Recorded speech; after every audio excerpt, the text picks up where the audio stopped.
Wow, guys, Marco Rubio destroys this ABC host after he asks one intense question about President Trump. Speak with Secretary of State Marco Rubio. Mr. Secretary, thank you for joining us this morning. Congratulations on unanimous confirmation by the Senate. That's Thank you. rare these days. Let's begin with January 6 pardons. Back in when this happened, you called it a national embarrassment, saying we now have third world countries that are lecturing us and we have tin pot dictators that are mocking us. Of course, you're now America's top diplomat. You'll be speaking with your counterparts around the world. What message does that pardon send to them? Well, I don't anticipate a single one of our partners will ask about it, obviously, and you know this well from your time in the administration. You know, my job is to focus on the foreign policy of the United States. I have a different job this morning and a different focus, and it's one that demands 100% of our attention. And so that's what I'll be focused on, and won't be opining on domestic matters at this point because, frankly, my focus needs to be 100% on how I interact with our counterparts, our adversaries, our potential enemies around the world to keep this country safe, to make it prosperous. That's the clear mandate from the president. It's what he campaigned on. I think he made it pretty clear yesterday that he wants to reinvigorate an American foreign policy that makes America safer and stronger and more prosperous. That's what the promise that Donald Trump was elected to keep, and that's the one we're going to help him keep at the Department of State. But as a senator, you did.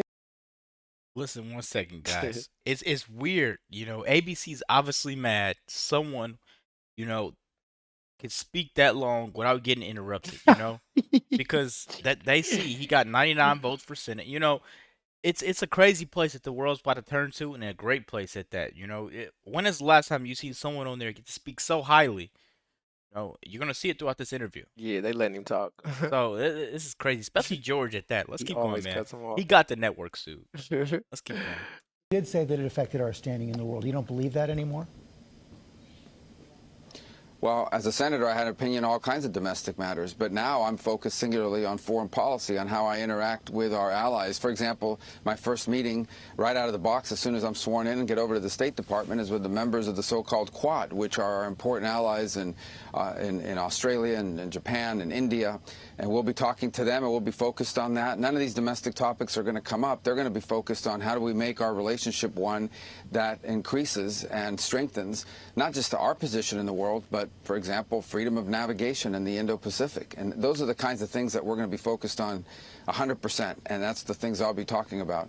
President Trump also issued the executive order to delay the ban on TikTok yesterday. As a senator, you led the charge in warning that the app poses a major national security risk. It exposes the data of millions of Americans to being stolen by the Chinese government. So why give TikTok a break now? Do you endorse this move? Well, the law, which I supported, also includes in it, and it gives the president a 90-day window in which he can delay it going into effect. For example, if you have a potential deal on the table for someone to purchase. In the end, this was never a TikTok ban. This is a ban on companies controlled by foreign entities and the risk it poses to the United States. As part of that law, and what it hopes to achieve in many ways is it either stops operating or it is no longer controlled by a company under the control of the Chinese Communist Party or any other foreign power for that matter. And so it gives the president a 90-day window in which to now hopefully find someone that will buy it or some arrangement that will deal with this. The law was written in such a way so it would have kicked in the day before a new administration. So I think it's fair to assume that a new administration would need more than just a handful of hours coming into power to make a decision on how they want to handle it, on which deal they think would be the right one. The president's outlined a model of a joint venture in which the United States would have an interest and a controlling interest in a way that would protect us. And so I think he's talked about a 75-day window of those 90 that he wants to use to see if an arrangement can be found.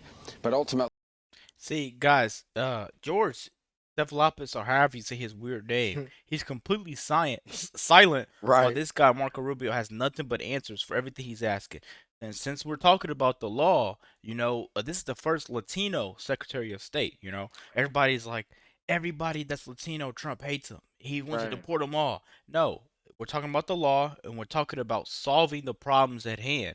These people are here illegally. They're running savagely through our country, and we're getting them gone. That part. So I like how, we're using the military now to do this domestic thing. Now, someone said that when you have military people involved domestically, then that can cause a problem because they're trained, to get serious. yeah, definitely true.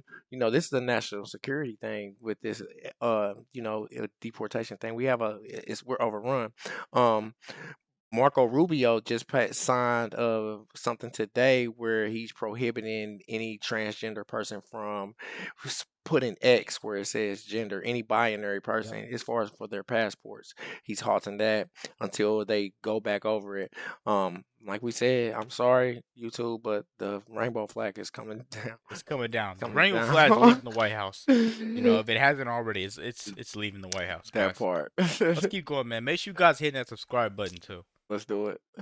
Congress passed a law and the executive will have to execute on it. But that law gives the president the right to do exactly what he's doing now, and that is to take a pause and see if there is a arrangement that can allow people to continue to use a platform that clearly people like, but at the same time protect our national interests. Finally, the president, as you know, promised during the campaign to end the war in Ukraine, even before he took office. Of course, that didn't happen. But can you share any details on how you plan to end that war now?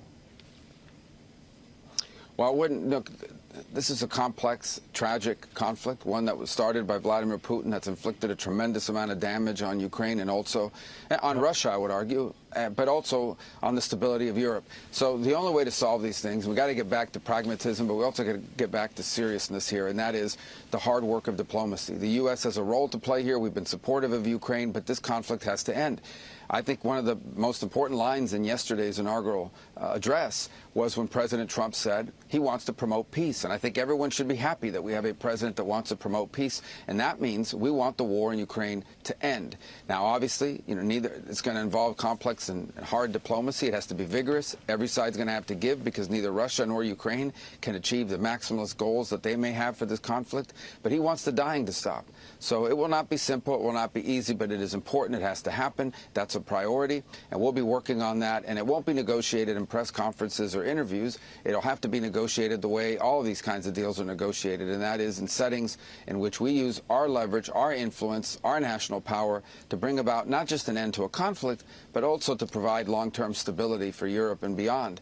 I don't think anyone wants to see a conflict end only to see it restarted 2 or 3 years down the road. Mr. Secretary, thanks for your time this morning.